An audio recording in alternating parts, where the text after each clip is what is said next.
जो हमारी वर्तमान सरकार है ना साहब, इसको अडानी सरकार ही समझिए आप एक तरह से। अप्रत्यक्ष है अडानी जी की, जो भी बुरा कर्म उसको करना है देश में, गैर कानूनी कर्म करना है, उस पर सुप्रीम कोर्ट की मोहर लगवा लो, ताकि कोई ये न कहे कि हमने किया है, कि हमने गुंडागर्दी से कर दिया। तो हम ही नहीं देंगे खैर मोदी जी को, थोड़ा सा सब्र कर लें मोदी जी और बाकी लोग जो उनके सहयोगी हैं, भागने नहीं देंगे। जैसा को कहते हैं ना, मैं थैला उठा के चल दूंगा, थैला नहीं उठाने देंगे, सीधे जेल देंगे मोदी जी को कि उनके थैले में क्या क्या है और कहाँ लेकर के जाना। आपने जब बर्ड्स एक्ट बना दिया 2019 और उसमें ये प्रोविजन कर दिया कि बर्ड्स एक्ट अथॉरिटी पैसा वापस करेंगी लोगों का अपने अपने जिले में आवेदन लेकर के, और 2019 का वो एक्ट है, 21 फरवरी 2019 से अप्लाई किया गया है उसको देश में। तो सहारा सीआरसी रिफंड पोर्टल खोल देना या सहारा की प्रॉपर्टीज को किसी अडानी के हवाले कर देना, ये दोनों चीजें गैर कानूनी, क्योंकि उन पर जो भी प्रॉपर्टीज हैं, चाहे वो सहारा की हो या किसी भी कंपनी की हो, उन पर पहला अधिकार इस कानून के मुताबिक निवेशकों का है। हिंदुस्तान में उठना है इन सबको, देसी भाषा में कहूँ मैं, अपनी ब्रज भाषा में, तो परमात्मा ने ये सोच लिया है कि कूटो इनको, और कूटेंगे तो तभी ना जब अन्याय हाथ में लेंगे। कानून हाथ में नहीं लेंगे, कानून का इम्प्लीमेंटेशन करेंगे। नमस्कार, नवजागरण लाइव में आपका स्वागत है। अभी हम जंतर मंतर पे हैं और कुछ देर पहले सुप्रीम कोर्ट में थे। तो सुप्रीम कोर्ट में ये सारी भीड़ जो दिख रही है, ये इसके कई गुना ज्यादा भीड़ अभी भी सुप्रीम कोर्ट में है। वो वहां से आ रहे हैं, यहीं पे जंतर मंतर पे ही उनको छोड़ा जा रहा है। हमारे साथ मदन लाल आजाद जी हैं, जो ठगी पीड़ित जमाकर्ता परिवार से हैं। तो इनसे जानते हैं, वो 88 संपत्तियों को दिए हैं, जिसमें कई संपत्तियों पर पहले से ही नगर निगम ने नोटिस जारी कर दिया, कई पहले बिक चुकी हैं। इससे पहले भी सुप्रीम कोर्ट ने कहा था जो भी संपत्ति बेचना होगा वो हमसे बिना पूछे आप नहीं बेच सकते, बेचने के बाद पैसा सेवी के अकाउंट में जमा होगा, लेकिन सहारा ने उसको बेच दिया, पूछा तक नहीं। अब क्या खास है कि वो पूछने दौड़ गया वहां पे? नहीं, देखिए, ये जो हमारी वर्तमान सरकार है ना साहब, इसको अडानी सरकार ही समझिए आप एक तरह से। अप्रत्यक्ष है अडानी जी की सरकार है। तो वो सरकार की ये रणनीति रहती है कि जो भी बुरा कर्म उसको करना है देश में, गैर कानूनी कर्म करना है, उस पर सुप्रीम कोर्ट की मोहर लगवा लो, ताकि कोई ये न कहे कि हमने किया है, कि हमने गुंडागर्दी से कर दिया है। यार, सुप्रीम कोर्ट के फैसले से हुआ है, सुप्रीम कोर्ट की सहमति थी इसमें। तो इस रणनीति के तहत अडानी कहो या सरकार कहो, इस मामले को सुप्रीम कोर्ट लेकर के गई है, ताकि उनके कुकर्मों पर पर्दा पड़ जाए सुप्रीम कोर्ट का फैसला आ जाने के बाद।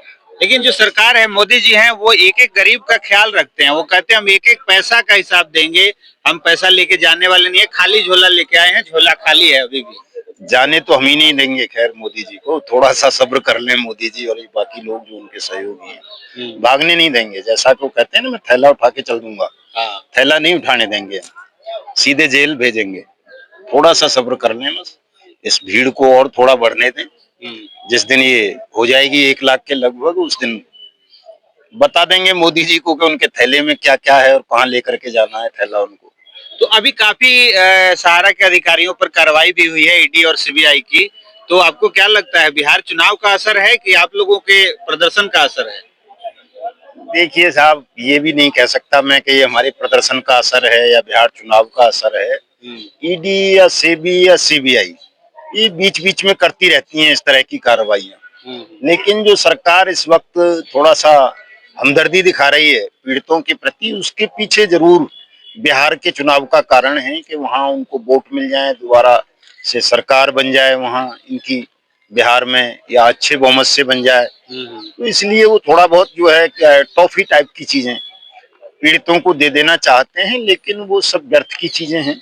उनसे कोई लाभ हमारे ठगी पीड़ित भाइयों को नहीं होना है। हमारी जो मूल लड़ाई है, आज हमने जो ज्ञापन दिया है चीफ जस्टिस ऑफ इंडिया को, उसमें भी हमने ये 2-3 बातें उठाई हैं कि आपने जब बर्ड्स एक्ट बना दिया 2019 और उसमें ये प्रोविजन कर दिया कि बर्ड्स एक्ट अथॉरिटी पैसा वापस करेंगी लोगों का अपने अपने जिले में आवेदन लेकर के, और 2019 का वो एक्ट है, 21 फरवरी 2019 से अप्लाई किया गया है उसको देश में।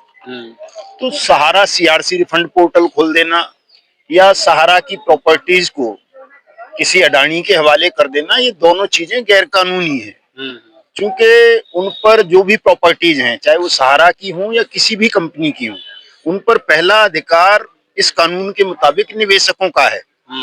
तो इन प्रॉपर्टी को सीज करना चाहिए डीएम को, हर जगह डीएम, तहसीलदार, एसडीएम वगैरह को, और अपने क्षेत्र के ठगी पीड़ितों से आवेदन लेकर उनका पैसा उनको ही वापस करना चाहिए, डीएम, एसडीएम या तहसीलदार, जो भी बर्ड्स एक्ट अथॉरिटीज हैं जहाँ जहाँ। लेकिन सरकार इस कानून को पास ओवर करने के लिए लोगों का पैसा ना मिले तो कभी सहारा सीआरसी रिफंड पोर्टल का ड्रामा कर देती है। सब लोगों को, अपने लोगों को कह देती है कि इसको ऐसा बना करके प्रस्तुत करो कि लोगों को लगे कि हमारा पैसा मिल जाएगा। पैसा नहीं मिलना है किसी का भी। हमने सुप्रीम कोर्ट से आज जो कहा है, यही कहा है कि एक तो ये सहारा सीआरसी रिफंड पोर्टल को बंद कीजिए, सेबी पीएसएल रिफंड पोर्टल को बंद कीजिए, आदर्श पे, सागा पे जो लिक्विडेटर अपॉइंट किए हैं इनको खत्म कीजिए, और ये जो अडानी के साथ डील की जा रही है सहारा की प्रॉपर्टीज की, ये प्रॉपर्टीज तो निवेशकों की है। कानून ये कह रहा है कि पहले इनको बेच के डीएम निवेशकों का पैसा दे, तो अडानी कैसे खरीद सकता है इनको। इसलिए ये जो अडानी के और सहारा के बीच डील सुप्रीम कोर्ट में एक षड्यंत्र के अंतर्गत कराई जा रही है, इसको अविलंब निरस्त कीजिए। यही 2-3 बातें हमने कही है, और बर्ड्स एक्ट के तहत तमाम कंपनीज की प्रॉपर्टीज को सीज करवा के लोगों का भुगतान करवाइए। चेतावनी भी दी है, नहीं करवाओगे तो हम वही करेंगे। हम तो कह ही रहे हैं, हम नेपाल और लंका और बांग्लादेश से ज्यादा बुरे हालात कर देंगे हिंदुस्तान में। हम तो कह रहे हैं साफ साफ सीधे, अभी भी कह रहे हैं, हमेशा कहेंगे। उस डील के साथ सहारा ने एक और एप्लीकेशन लगाया है कि देश भर में जो जगह जगह हमारे ऊपर केस दायर हुए हैं, उन केसों को निरस्त करके एक जगह ला दिया जाए। हाँ, बता तो रहे हैं आपको। सुप्रीम कोर्ट यही करेगा, जो सहारा कह रहा है वही होगा। उसी पे मोहर जो लगाए। जगह जगह जो केस चल रहे हैं वो सब इकट्ठे कर दिए जाएंगे, एक जगह सुनवाई होगी उनकी। सारी प्रॉपर्टी, चाहे वो ईडी ने सीज कर रखी है कहीं, या सेबी ने कर रखी है कहीं, या कहीं किसी एसओजी ने या किसी और ने, उन सबको भी रिलीज करके सबको अडानी के हवाले कर देगा सुप्रीम कोर्ट। ये होना है। रामदेव के मैटर में ऐसा हुआ था, पूरे देश भर में रामदेव के खिलाफ मुकदमे थे, सारे एक जगह कर दिए थे। बाइक बोट वाले स्कैम में संजय भाटी के खिलाफ 145 मुकदमे थे देश भर में, वो सारे एक जगह कर दिए सुप्रीम कोर्ट ने। पैसे वालों के लिए सुप्रीम कोर्ट ऐसी व्यवस्था कर देता है, जो 10-20 करोड़ रुपए खर्च कर सकते हैं उनके लिए सुप्रीम कोर्ट कर देता है। अभी 10-15 दिन पहले ये डील का एप्लीकेशन आया है और तुरंत तारीख मिल गई, तुरंत सुनवाई का डेट भी आ गया, लेकिन आप लोग काफी दिन से लगे हुए हैं। अब पिछले महीने आप आए थे सुप्रीम कोर्ट, सुनवाई भी हुई, उसमें फैसला भी आया, लेकिन वो आप कह रहे हैं कि वो फैसला बदल गया रातों रात। हाँ, वो फैसला बदल गया। उसके लिए अब हमने रिव्यू फाइल किया है कि भाई इसको देखो, दोबारा से इस पे विचार करो, पुनर्विचार याचिका फाइल की है सुप्रीम कोर्ट में। हमारा अनुरागी साहब एक ही स्टेप है, हम हमेशा कह रहे हैं और हमें दिखता भी है कि सब कुछ अभी हमारे खिलाफ जाना है। वो इसलिए जाना है कि क्रांति होनी है हिंदुस्तान में, उठना है इन सबको। देसी भाषा में कहूँ मैं, अपनी ब्रज भाषा में, तो परमात्मा ने ये सोच लिया है कि कूटो इनको, और कूटेंगे तो तभी ना, जब अन्याय ज्यादा बढ़ जाएगा। जब न्याय नहीं मिलेगा तभी कूटेंगे, न्याय दे देंगे तो कूटेंगे कहाँ। तो आप कानून हाथ में लेंगे? कानून हाथ में नहीं लेंगे, कानून का इम्प्लीमेंटेशन करेंगे। कानून ये कहता है कि क्रिमिनल्स को कूटो, जेलों में भेजो, और ये क्रिमिनल हैं जो भी कानून की कुर्सियों पर बैठे हुए हैं, क्योंकि कानून की अनुपालना नहीं कर रहे। सरकार कानून हाथ में नहीं लेंगे, हम अपनी सरकार बना देंगे, पब्लिक सरकार बना देंगे देश में। और सरकार जब पब्लिक की बन जाएगी तो इन अपराधियों को, जो भी कानून की कुर्सी पर बैठे हुए हैं, सबको वहां से उठा उठा के जेलों में भेजेंगे। सजाए मौत का प्रोविजन इन्होंने खुद बना दिया है 111 में, उसको अप्लाई करेंगे। बर्ड्स एक्ट को तो कर ही देंगे, वो तो 24 घंटे में करना है हमको। तो अब जो आपके निवेशक हैं करोड़ों, उनको क्या आप मैसेज देंगे? मैं ये कहना चाहूंगा अपने निवेशकों को कि किसी को भी निराशा का भाव मन में लाने की आवश्यकता नहीं है।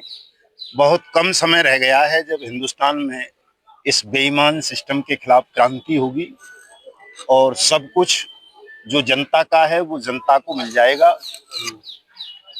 और जिन कानूनों को अभी हम देख पा रहे हैं कि उन कानूनों की अवहेलना हो रही है, लोगों का भुगतान नहीं हो रहा, लोगों को सुरक्षित महसूस नहीं कर पा रहे, लोग खुद को भयभीत जीवन जी रहे हैं, तमाम पीड़ाओं से बहुत जल्दी मुक्ति मिल जाएगी। थोड़ा सा जन चेतना अभियान को तेज करने की आवश्यकता है, जागरूकता अभियान को तेज करें, और ये जो संख्या हमारी अभी थोड़ा कम दिखाई पड़ती है इसको बढ़ाएं।